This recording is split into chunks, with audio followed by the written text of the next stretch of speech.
Former FBI Director Robert Mueller is coming in to investigate the Trump campaign. And from the Capitol to the Stock Exchange, George and Robin, a lot of people have their eyes on Wall Street after its worst day of the year. Yeah, that drop had come even before we found out about Robert Mueller. We're also tracking all the latest from Washington this morning, including President Trump's reaction to that surprise appointment of a special counsel to take over the investigation into his campaign in Russia. The president says that investigation will confirm that there was no collusion, that he did nothing wrong. And later today, Deputy Attorney General Rod Rosenstein will brief the full Senate on why he made that decision and what he knows about President Trump's decision to fire James Comey.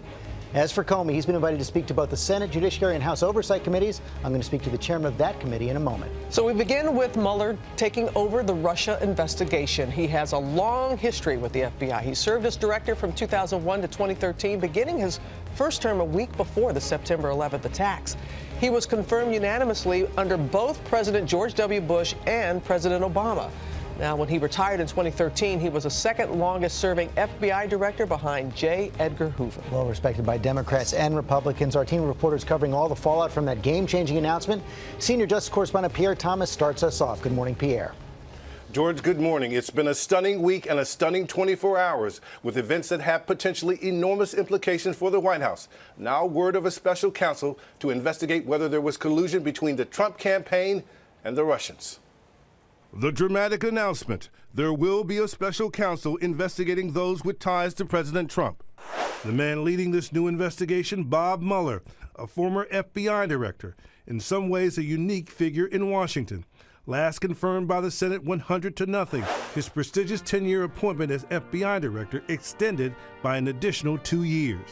There's almost nobody who has a better reputation than Bob Mueller for being a dogged investigator and a fair prosecutor. And make no mistake, this will be a full-scale investigation with Mueller exercising extraordinary power. Somebody who is in the role of special counsel will have the full range of authorities that they need to carry out their mandate, and that includes subpoena power, grand jury power. Just hours before the Mueller announcement, President Trump spoke at the Coast Guard Academy. No politician in history, and I say this with great surety, has been treated worse or more unfairly. The White House says they were not aware of the special counsel decision until 25 minutes before the news was made public.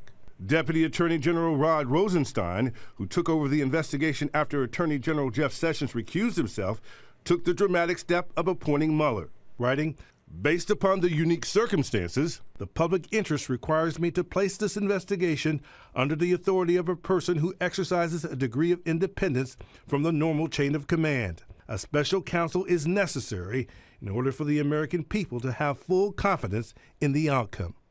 Rosenstein's independence questioned because he supported Comey's firing. The White House initially suggesting that the president's decision to fire Comey was Rosenstein's, only later acknowledging that it was President Trump's idea from the beginning. Rosenstein's hand was finally forced after news broke that Comey had written a memo suggesting that President Trump had tried to get him to go easy on former National Security Advisor Michael Flynn, who resigned over that controversy regarding his discussions with the Russian ambassador. The White House has denied Trump tried to influence Comey, but the revelation created more pressure for a special counsel, George. And Pierre, on the underlying issue of the Trump campaign in Russia, a new report overnight from Reuters saying that there were at least 18 previously undisclosed contacts between the campaign and Russia. The Reuters report may be the result of what sources have told me the FBI was starting to do. They went back and looked at all the phone calls and communications that the Russian ambassador had during the campaign and after the election. They wanted to know who he was speaking to, and they should have transcripts of those conversations that could be critical, George. Right. According to the report, still no evidence of any improper collusion. Okay, Pierre Thomas.